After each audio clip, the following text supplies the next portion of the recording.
Hello दोस्तों, मैं हूं Praveen Garg PG English classes में फिर एक टॉपिक लेकर के उपस्थित हूं। दोस्तों, आज हम आगे बढ़ते हुए आगे जो टॉपिक है 11 पार्ट 11 उसमें हम प्रोनाउन के बारे में पढ़ते हैं। दोस्तों, प्रोनाउन को पढ़ने से पहले हमें ये पता होना जरूरी हुआ है कि प्रोनाउन का अर्थ क्या होता है और उसको पढ़ते क्या है।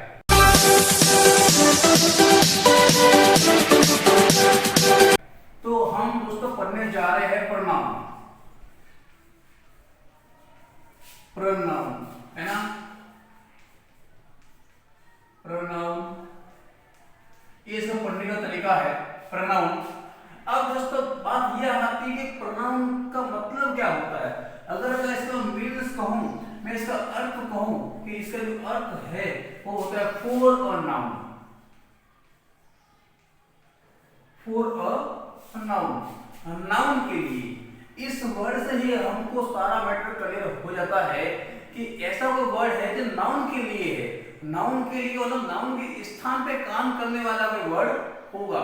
तो देखते हैं, जैसे कि यहाँ पर मैं अगर इसका डेफिनेशन देना चाहूं तो यहां मैं लिख सकता हूं अ वर्ड, एक शब्द यूज्ड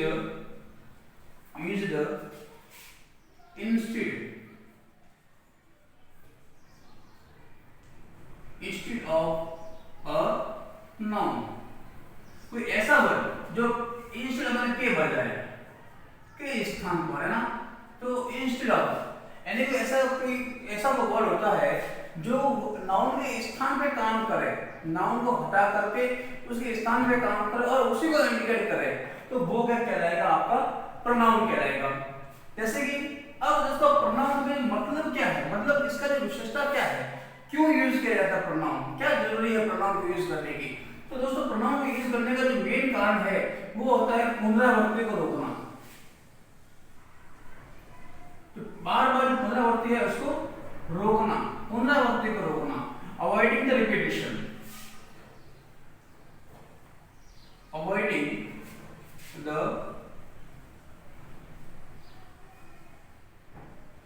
रिपीटेशन। बार बार रिपीटेशन को रोकना, जो रिपीटेशन हो रहा है उसको बार बार जो हो रहा है रिपीटेशन उसको रोकना ही प्रोनाउन का मेन उद्देश्य है। दोस्तों पुनरावृत्ति होना एक तरह से सेंटेंस को खराब करना है, एक पूरे वाक्य को खराब करना है। एक ही वर्ड को बार बार लिखना एक तरह का उलोक बना जाता है, पढ़ने वाला भी उसको पढ़ता नहीं है। तो उस रिपीटेशन को रोकने के लिए, उस पैराग्राफ को अच्छा बनाने के लिए, उस लेख को अच्छा बनाने के लिए हम प्रोनाउन का यूज करते हैं। मैं आपके सामने एक एग्जांपल रखूं, जैसे लिखा है Sita is a dancer, Sita is a player, Sita is a teacher. अगर मैं ये तीन वर्ड लिखता हूं, मैं तीनों बार सीता का यूज किया है, तो दोस्तों कहीं ना कहीं ये थोड़ा ओपन लग जाता है कि एक ही वर्ड की बार बार रिपीटेशन करना। इसलिए हम क्या करेंगे, जो सीता है उसको काट करके इसकी जगह शी लगा देते हैं। शी लगाया तो शी क्या हो गया, ये प्रोनाउन हो गया, क्योंकि ये सीता के स्थान पे काम कर रहा है, सीता के लिए काम कर रहा है। एक बात ध्यान रखना दोस्तों कि ऐसा है कि सीता लिखा हुआ है, अगर सीता लिखा हुआ नहीं होता और मैं डायरेक्टली शी लिखता तो मेरे लिए अननोन होता और आपके लिए भी अननोन हो जाता कि आखिर में शी है कौन, सीता है या गीता है, पता नहीं है, तो वहां पर बेटर नहीं होता। लेकिन यहाँ पहले से सीता मेंशन किया हुआ है और जितनी बार उसी क्रम में अगर हम शी का प्रयोग करेंगे तो पढ़ने वाला ये अंदाजा लगा ही लेगा कि शी का प्रयोग सीता के लिए ही हुआ है।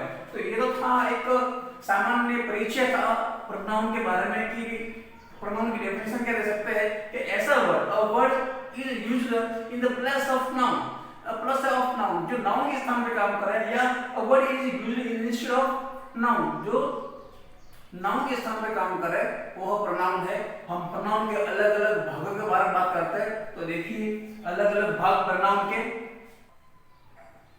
चलिए दोस्तों हम देखते हैं आगे kinds of pronoun, kinds of pronoun, pronoun kinds of pronoun. हम देखते हैं दोस्तों आखिर में प्रोनाउन के प्रकार कितने होते हैं, हम एक एक प्रकारों के बारे में व्याख्या करते हैं। देखिए दोस्तों, प्रोनाउन के हम टाइप लिखते हैं। प्रोनाउन, पहला पार्ट, पहला जो नंबर है वो है पर्सनल प्रोनाउन, दूसरा एम्फेटिक प्रोनाउन, तीसरा रिफ्लेक्सिव प्रोनाउन, चौथा डिमिनिशिव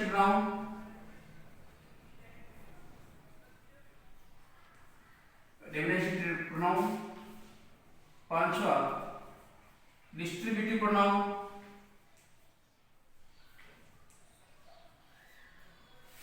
छठा इंडेफिनिट प्रोनाउन, सातवां रिलेटिव प्रोनाउन,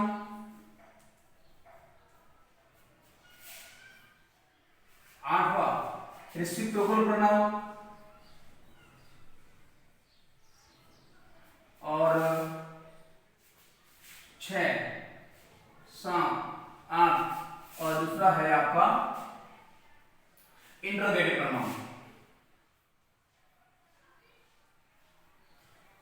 इंटरोगेटिव प्रोनाउन, तो ये मैंने आपके सामने 9 टाइप रखे हैं। पहला है पर्सनल प्रोनाउन, दूसरा है एम्फेटिक प्रोनाउन, तीसरा है रिफ्लेक्सिव प्रोनाउन, चौथा है डिमिनिशिव प्रोनाउन, पांचवा है डिस्ट्रीब्यूटिव प्रोनाउन, छठा है इंडेफिनिट प्रोनाउन, सातवां है रिलेटिव प्रोनाउन, आठवां है रेसिप्रोकल प्रोनाउन और लास्ट है 9वां है वो हमारे सामने है इंटरोगेटिव प्रोनाउन। तो दोस्तों ये प्रोनाउन का टाइप है। हम इनके बारे में लगातार पढ़ेंगे, एक एक भाग को अच्छी तरीके से पढ़ेंगे तो दोबारा पढ़ने की आवश्यकता ही न पड़े। तो आज हम पहले ही पढ़ लेते हैं पर्सनल प्रोनाउन के बारे में, थोड़ी बहुत जानकारी ले लेते हैं। देखिए दोस्तों, हम पहला भाग पढ़ने जा रहे हैं the personal pronoun. Personal pronoun,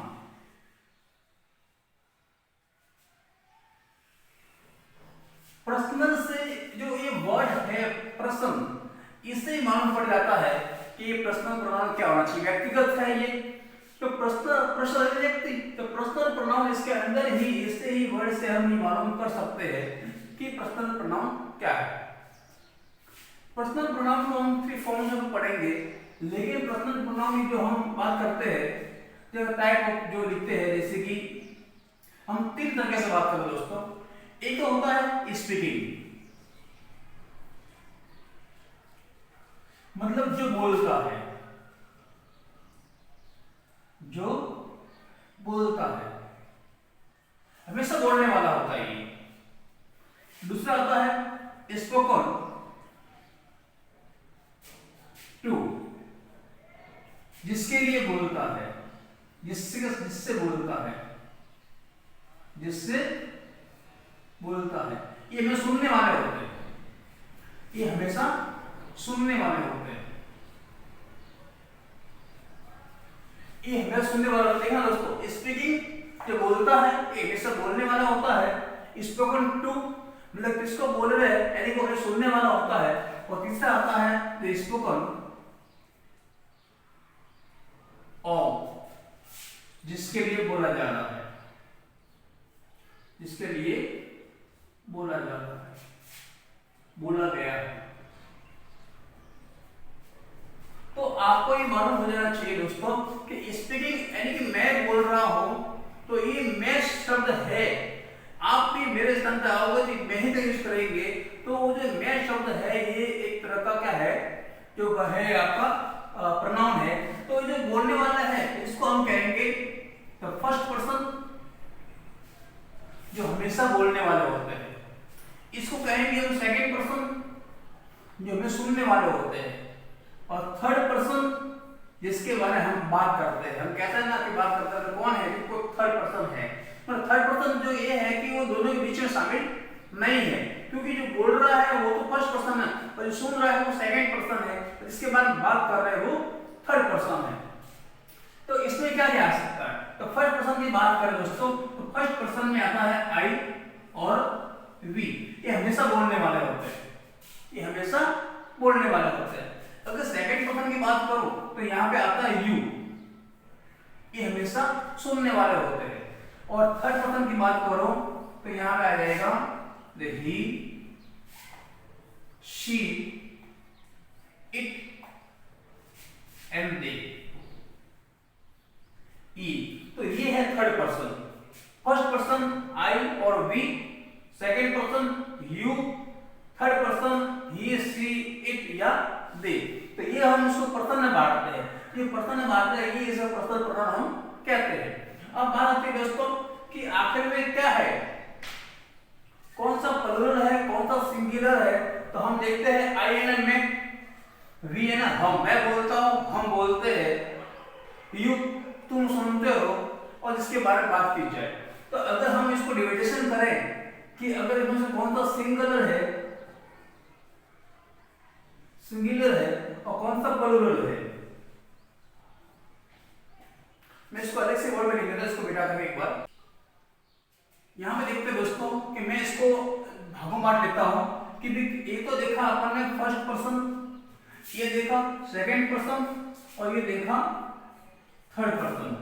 हमने ये देखा, हम बात करते हैं कि यहाँ पर है जो है सिंगुलर कौन है और प्लूरल, बहुवचन कौन है, एकवचन कौन है।